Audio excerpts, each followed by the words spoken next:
This is More Knowledge, More Wealth with your host, Gabriel Shahin. Gabriel is a certified financial planner and a registered investment advisor at Falcon Wealth Planning. This show does not intend to provide personalized investment advice through this broadcast and does not represent that the services or securities discussed are suitable for any investor. Investors are advised not to rely on any information contained in the broadcast in the process of making a full informed investment decision. More knowledge, more wealth on AM 590, The Answer. Now here's your host, Gabriel Shahin. Good afternoon. This is Gabriel Shahin, certified financial planner and your host of More Knowledge, More Wealth here on every weekend, talking about all important topics of personal finance. Our goal is to give you the knowledge you need to increase your wealth. Now, to the listener, feel free to reach out to myself or any one of our colleagues here at Falcon Wealth Planning. Our phone number is 855-963-2526. That's 855-96 Falcon, like the bird, where you can relate this show to your specific situation. Now, you can always reach out to any one of us. We're happy to help because we all are salary based. We don't sell anything and we're all the same. Now, I'm a principal of Falcon Wealth Planning, a registered investment advisory firm. We are a fee only financial planning firm that also manages money as well. But since we're all certified financial planners, we really focus on comprehensive planning. That goes over where you are today, how retirement looks like, goes over investments, insurance, estate planning, folks, anything that involves a dollar sign. And our real goal is to help increase your net worth. That's why people hire us. Investment management is the easiest part when you're not commission-based. You just find the best investments. So really, if you want to take advantage of that, I highly recommend give us a call. We'll give you 1 to 2 hours, 1 to 2 meetings of our time at no cost, folks. Our phone number is 855-963-2526. That's 855-96 Falcon, like the bird, or visit our website at falconwealthplanning.com. That's Falcon, WP.com for short. We'll help put a personal questionnaire assessment for you that we can really help answer the questions that you have. And, I get a lot of questions every single week, folks. And so today I wanted to focus on real estate. I get that a lot. Really, for a registered investment advisory firm like ourselves, we really you would think all we do is manage money. And of course, that is a big part of what we do. People want to work with firms like us that are comprehensive, especially as tax planners. But really, our goal is to help net worth. And a lot of our clients, especially in Southern California and really across the country, own real estate. That is a very important piece of the portfolio. And so looking at that, I wanted to discuss today real estate. Okay, this could help a lot of the realtors out there get their job easier, loan officers as well. But really, the main focus here is you, to making sure you're making the right decision, especially in a rising interest rate environment. By the way, folks, if I do sound a little funny, I am under the weather, so bear with me, folks. I apologize in advance, but the show must go on, especially when you like what you're doing. So I wanted to talk with the rising interest rates. What is that going to do to real estate? Because right now, and I'll speak for Southern California, there is a major supply issue with real estate. When you look 2 years ago to last year, there was a 50% reduction in inventory. When you look at last year to 2022, there is another 50% reduction in inventory. So that means there's almost 25% of the homes that historically are on the market, 75% less reduction, more of a reduction in homes available. That is part of the reason homes are increasing in price. So that is important to note. And, listen, nationwide real estate has increased. Now, a lot of the thing that's really been a big focus is COVID. People realize they spend more time at home. They want bigger homes. Some people now are working from home. They need a home office. So a lot of people are making a migration move to really making sure they're beefing up their houses. And in addition to that, suburbia has really exploded. Your downtown metropolitan, where a lot of people used to work and a lot of companies are, we're having to buy homes closer to metropolitan. Well, now it's actually different, especially in states that were forced to shut down. We'll use California, New York, a few of these other places. A lot of these companies now are moving to satellite offices away from downtown, closer to people's homes as well. So this is big, and it's also cheaper rents for them as well versus a downtown metropolitan rental. So it's less dense. A lot of this has caused suburbia real estate prices to skyrocket. So what does that mean for you? especially in rising interest rates, because historically, as interest rates go up, the prices of home comes down.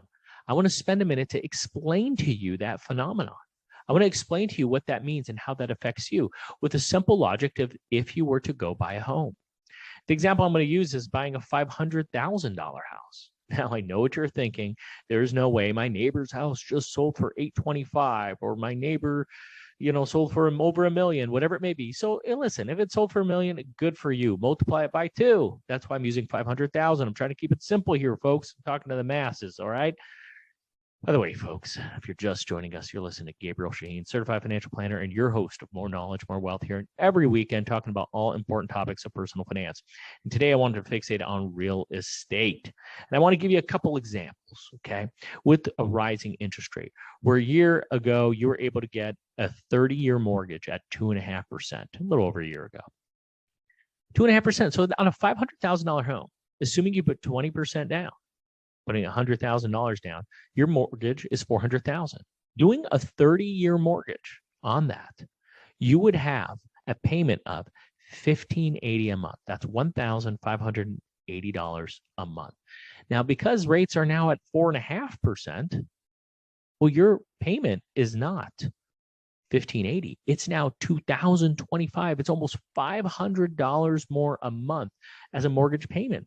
That might not seem like a big deal, even though I know you're saying it is, but that is a 1/3 increase of price, right? 500 divided by 1,500 almost is about 33%. So we'll call it 30% because it's not quite that, but that is a massive increase in price with just the interest rate changes, nothing else. And on top of that, the home prices have increased. That's crazy. That's madness. That's the reality of the situation.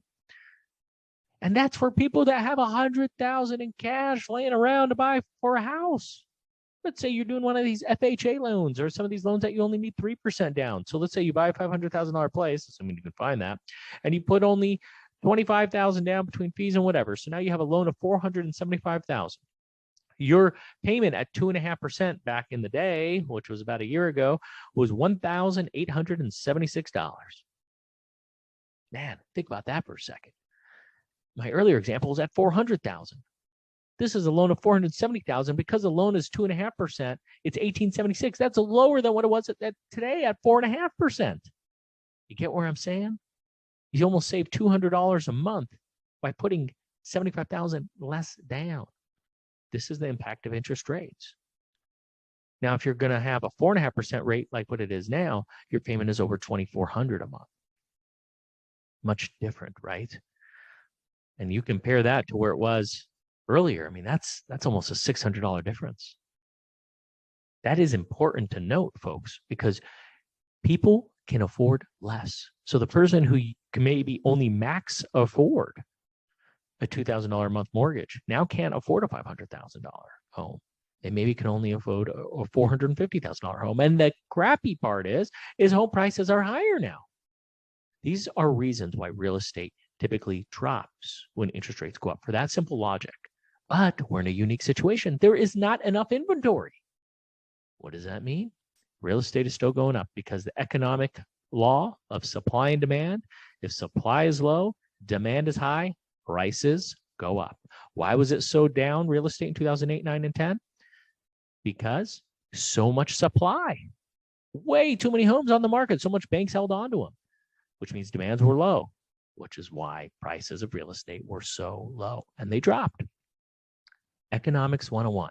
Is it going to be like this forever? I don't know. I know I see a lot of home building going on near the house. So inventory is coming up. I know a lot of people are leaving certain states, going to other states. I know Arizona's hot, Nevada's hot.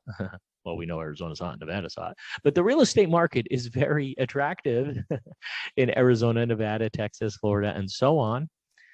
California, it seems a little colder, but the issue with supply and demand, there's still not enough homes for sale. I mean, we could argue in 30 years from now when the aging community is no longer here, and there could be 100 million people that are no longer on this planet. And then you have a new generation that some of them don't care to buy homes. We could say maybe home prices may be different. Home ownership might be different. There could be too much of a supply of homes in 30 years from now of a generational change. and generational attitude of ownership. My point is, right now, you have to understand that rising interest rate is affecting home buyers. And I want to explain to the home buyers out there and those who are thinking about refinancing of the difference of a 30-year mortgage versus a 15-year mortgage. And I'm going to tell you what you should be doing. There's no, well, maybe it depends. I'm going to tell you what relates to over 98% of the people, what you should be doing. Not an opinion, and it's absolute fact. I'm going to share with you like 5 to 6 to 7 reasons of why you should always do a 30-year mortgage. Why you should, and there's no argument you can give me that I would be wrong on. And so it's extremely important, assuming you respect money and you like money. You know, you don't live by money, you don't have it control you. But because you like to be in control, I can argue why a 30-year mortgage makes a lot of sense for you. We could talk about the reasons for that, whether it's a primary resident or an investment property or second home. We could talk about this, how it saves you money and gives you more control as well. We see a lot of people mess up on their finances because they aggressively decide to pay off debt, have no debt, and not leverage properly. But I'll give you very key reasons why you should be doing this. Because our goal is to help people's financial situation increase their net worth. Because that's our focus, that's why I'm recommending the following to you. And if you need help, especially relating this to your specific situation, assuming you have more than one mortgage, assuming you have a mortgage, assuming you're thinking about a refinance, assuming you have a lot of rental properties, folks, give us a call. This is what we help with. Our phone number is 855-963-2526. That's 855-96 like the bird. Or visit our website at falconwealthplanning.com. That's falconwp.com for short. We can help put a personal plan, personal assessment for you to help relate this show to your specific situation. Folks, we're going to go on a little break here. We're going to come back and we're going to go into a detail of why you should be doing a 30-year mortgage versus a 15. We'll be right back after a few words.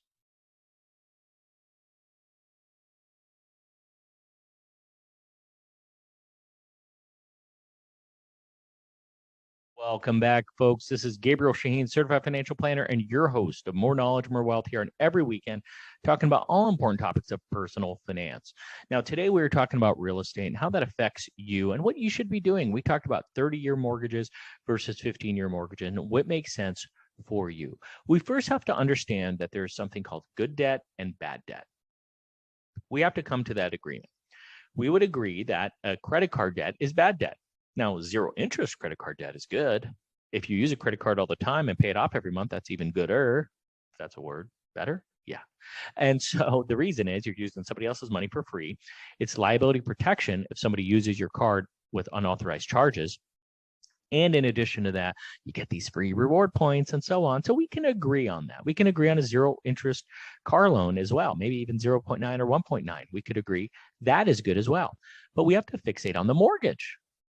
Why is it? Obviously, who doesn't want debt? Nobody wants debt. But if you can leverage debt, we first have to agree that if you have a 4% loan on your property, even if you don't get a write-off for it, okay, most people do, by the way, which means it's not really 4%. Depending on your tax situation, it could be 3% or maybe as low as 1.8%.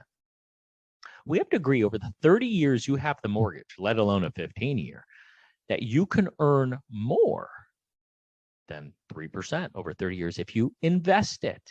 This isn't a ploy for you to invest. You have a 401k, you have a retirement account, you're putting money away, you see what you're earning on there. Heck, 2021 through and 2020, and which was COVID, and 2019, you had an annualized return of over 20%. That's kind of a big deal. So yeah, I'm not saying that's guaranteed you're going to get that all the time, and the stock market historically does over 10% a year. My point is, even if you do 30% less of that, you don't get 10% on average, but you get 7%. Isn't 7% better than 3%? Especially if you're saving and now have more money to save into a 401k because of tax savings and so on. You get tax benefits for saving into a 401k. Depending on your tax bracket, you can get 20, 30, 40% back on the dollar. My point is, understanding your tax situation is crucial when getting a mortgage. In addition to that, your house, no matter what, with or without a mortgage, will grow in value. Your house is going to appreciate, whether you had a $500,000 home, whether you had zero mortgage or $500,000 mortgage, that's worth $500,000, so no equity.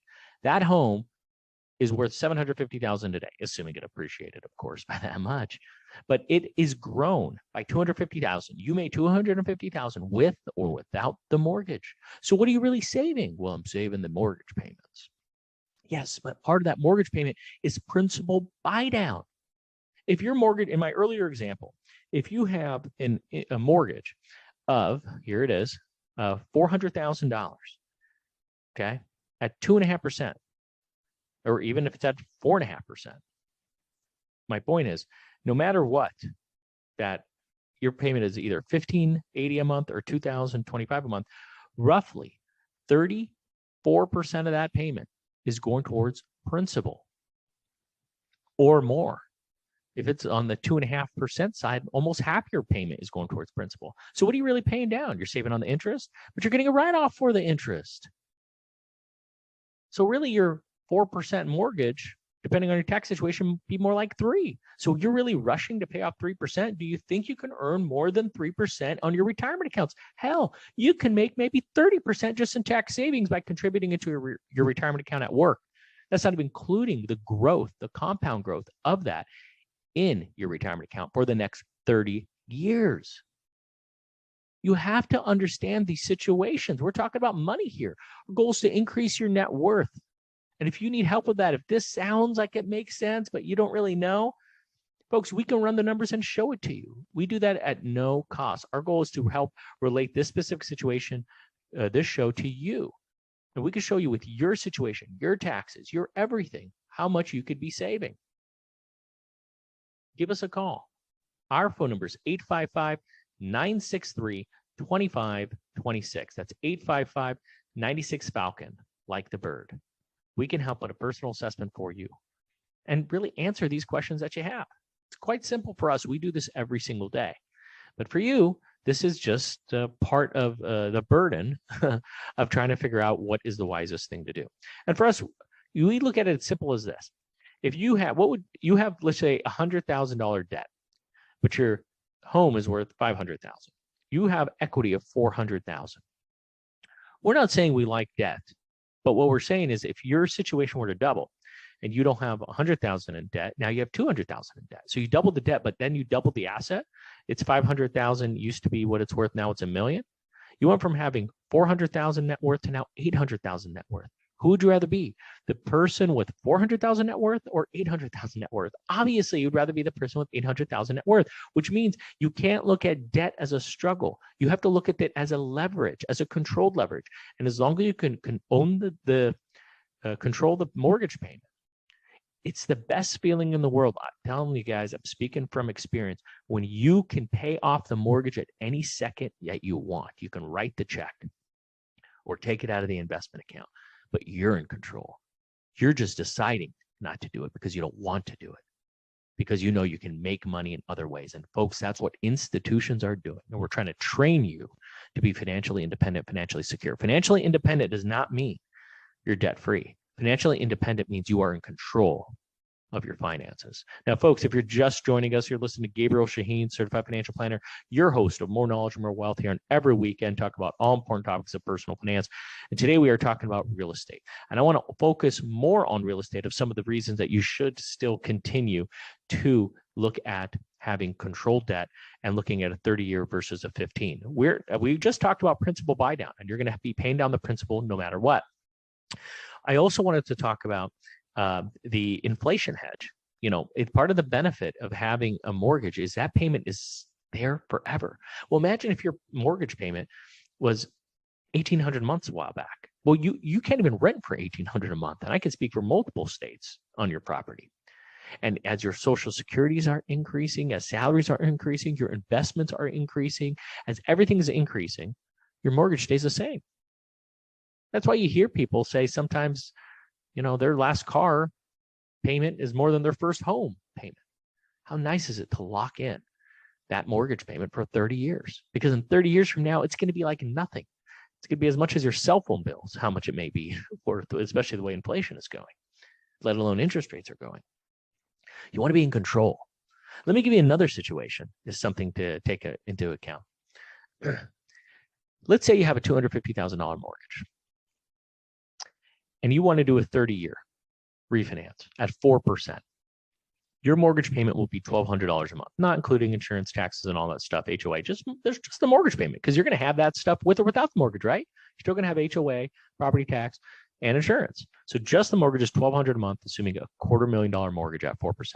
But let's say, no, I want to pay a 15-year mortgage. Well, because you do a less mortgage, you're less risk to the bank. So what does that mean? You're not going to pay 4%, you're going to pay 3.5%, right? They give you better rates on a 15-year. But your payment is no longer $1,200 a month. It's $1,800 a month. All right, so I only pay $600 more. I can pay it in half the time. Interesting. Well, that makes sense, right? Paying 50% more roughly and paying off at half the time. Okay. But let's just say you treated that 30-year mortgage as a 15-year mortgage. Well, Gabriel, what do you mean? Well, you are only supposed to pay $1,200 a month, but now you pay $1,800 a month to be disciplined, to pay extra on it. When will you pay off the mortgage? Will you pay it off in, what is 15 years? 180 months? Will you pay it off in 30 years? What is that? 360 months?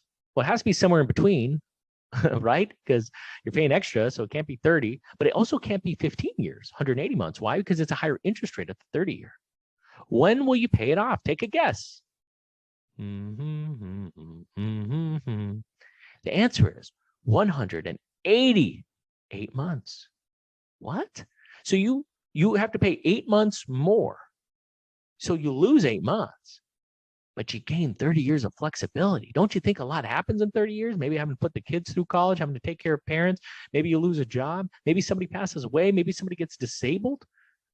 I mean, wouldn't you want to give yourself 30 years of flexibility only to lose 8 months? So you paid off your house in 15 years and 8 months. Whoop-de-doo. But you could turn it off at any time.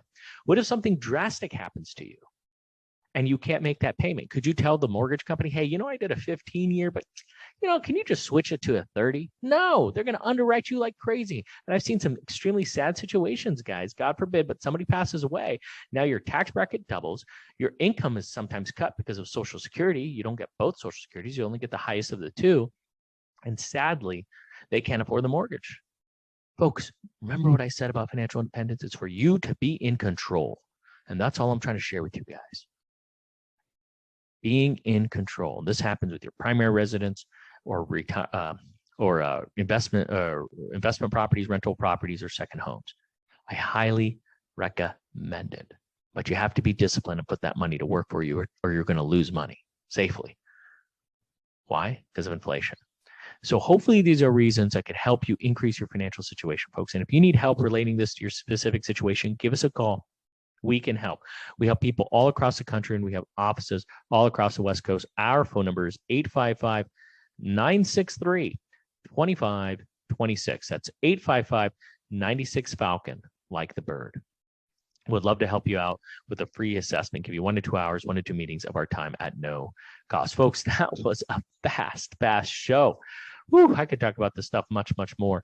But I want to appreciate you joining us this weekend. Folks, you can always reach out to myself or any one of my colleagues at 855-963-2526. That's 855-96-FALCON, like the bird.